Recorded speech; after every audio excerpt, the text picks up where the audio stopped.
Nous allons aborder 3 vidéos sur le changement. Voilà, parce que je pense que c'est quelque chose à prendre en compte. Il faut pouvoir être prêt à changer, comprendre ce qui se passe dans le changement et être prêt à accompagner les autres et toute l'Église qui vit ce changement-là. Et l'idée, c'est vraiment de voir ce qu'on peut vivre intérieurement et peut-être comprendre ce qui se passe au niveau collectif quand on met en œuvre cette dynamique. Alors, ce qu'il faut savoir, c'est que nous entretenons tous une relation paradoxale avec le changement. On y aspire et on le fuit en même temps. Et donc, tout changement, positif ou négatif, est une source de stress. Je vais vous montrer ici l'échelle d'évaluation du stress qui a été mise en œuvre au Canada, bien sûr, et qui nous montre sur une échelle le nombre de points sur 100 qui sont attribués à des changements. Alors, on a des changements et des catastrophes, des imprévus, des choses vraiment horribles qu'on ne souhaiterait pas vivre. Alors, bien sûr, qui sont énormément cotées sur une échelle du stress, mais on a aussi des choses de la vie courante, comme un déménagement, comme la reprise d'un travail, comme le début ou la fin des études, un mariage, etc. Ce sont des changements qui entraînent en eux-mêmes également un certain stress. Tout changement comporte son lot de gains et aussi de pertes. Voilà. Et ce qu'il faut savoir, c'est que nous sommes généralement plus sensibles aux choses négatives. On est plus sensible aux pertes. C'est vraiment ce qui vient spontanément à notre esprit et ce qui peut inconsciemment aussi créer de l'angoisse ou de l'insécurité. Et se centrer sur le positif, surtout si c'est un positif, on va dire, qui n'est pas encore tout à fait palpable, eh bien, ça demande un vrai effort. On nous dit souvent qu'il faut entre 3 et 10 paroles positives pour contrebalancer une parole négative. C'est la même chose dans le changement. De plus, la perte de repères nous déstabilise. Et nous sommes allergiques à l'incertitude. L'incertitude est synonyme de danger. Car en général, qu'est-ce qui fait notre sécurité ? Ce n'est pas Dieu, malheureusement, c'est souvent le contrôle sur les choses, le contrôle que nous croyons avoir sur les choses, parce que finalement, nous l'avons vu encore ces dernières années, nous ne contrôlons pas grand-chose. Et donc cette incertitude, on a vu avec le peuple d'Israël qui quitte l'Égypte, qui quitte quelque chose de connu et de toxique, il préfère encore à un moment se dire « mais j'y retourne parce que je ne sais pas ce qui m'attend dans ce désert-là ». Donc l'incertitude amène de l'anxiété. Et donc on préfère alors prévoir un avenir pessimiste, créer un scénario catastrophe, plutôt que de ne pas savoir. Alors, qu'est-ce qui se passe parfois? Ce qui se passe, c'est qu'on risque parfois de perdre de vue l'objectif, puisque le changement, les craintes, les doutes, les peurs vont amener une certaine forme de résistance au changement qui, on va le voir, est naturelle. Et on risque à un moment de dévier de notre objectif pour se concentrer sur les problèmes qui eux-mêmes deviennent des objectifs. Et donc de perdre de vue ce pourquoi on avait décidé de changer. Et l'idée, c'est de travailler les choses en même temps. C'est-à-dire qu'un problème est lié effectivement à cette problématique de changement, mais c'est peut-être une opportunité de travailler la problématique aussi.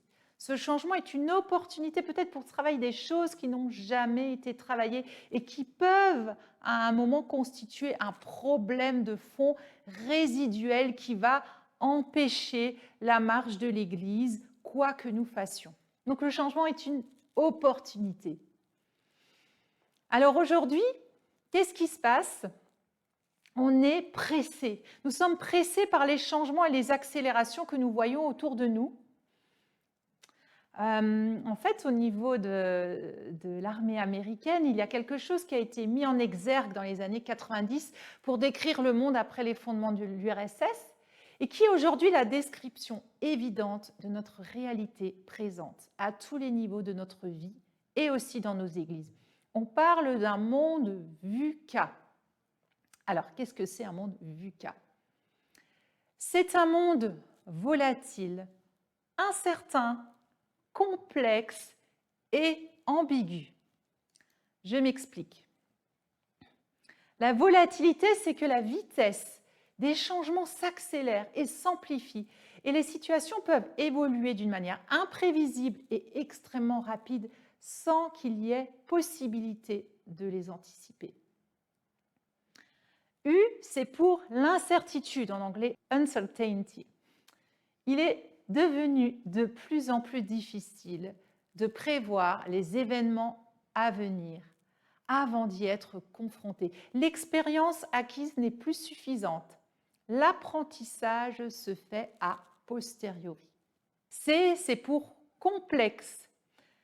L'analyse et la compréhension des situations sont devenues difficiles du fait de l'augmentation d'informations et de leur interdépendance. Un changement minime peut avoir d'importantes conséquences, des conséquences qui n'ont pas pu être identifiées au préalable. Et A pour ambigu. Il n'y a plus de rapport évident entre les causes et leurs effets. Tout et son contraire peuvent arriver au même moment, générant des paradoxes et des contradictions qui créent de la confusion et remettent en cause ce que l'on croyait savoir. Alors, il y a une bonne nouvelle. Quelle est cette nouvelle? C'est que dans tout ce tumulte et cette confusion, nous avons un Dieu qui ne change pas, en qui il n'y a aucune ombre de variation. Alors, est-ce que ça veut dire que l'Église aussi doit rester figée, sclérosée et ne pas changer?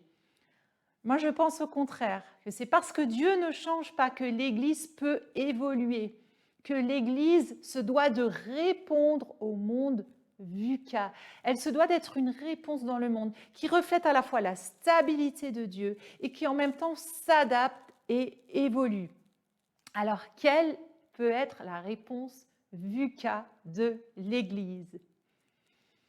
Il y a aussi 4 axes de travail. La vision, la compréhension, c'est understanding en anglais, la clarté et l'agilité. Alors, la vision contre cette volatilité. Dans un environnement très volatile, nous les humains, nous avons besoin d'orientation, nous avons besoin de signification. Donc l'idée, c'est vraiment de formuler une vision à laquelle on va s'accrocher, une vision qui s'appuie sur le Dieu qui ne change pas et qui nous amène plus loin à rester connectés autour de cette vision et à avancer. La compréhension contre l'incertitude. Dans les situations complexes et multidimensionnelles, comprendre la situation et le contexte est un préalable indispensable. On dit souvent qu'il ne faut pas sortir les textes de leur contexte dans la Bible, etc. Mais c'est pareil pour comprendre les situations. Les choses sont liées entre elles. Donc, une approche systémique, c'est-à-dire globale des choses, doit être privilégiée. Et pour cela, il faut de la coopération, de l'intelligence collective, pour rassembler les perspectives différentes dans des images communes qui vont aider à rendre un état diffus, tangible et concret. La clarté contre la complexité. Il faut amener vraiment plus de clarté et de transparence dans les objectifs, dans les règles du jeu, dans le fonctionnement et développer une communication facilitante et ouverte à tout niveau. Et pour finir, l'agilité contre l'ambiguïté.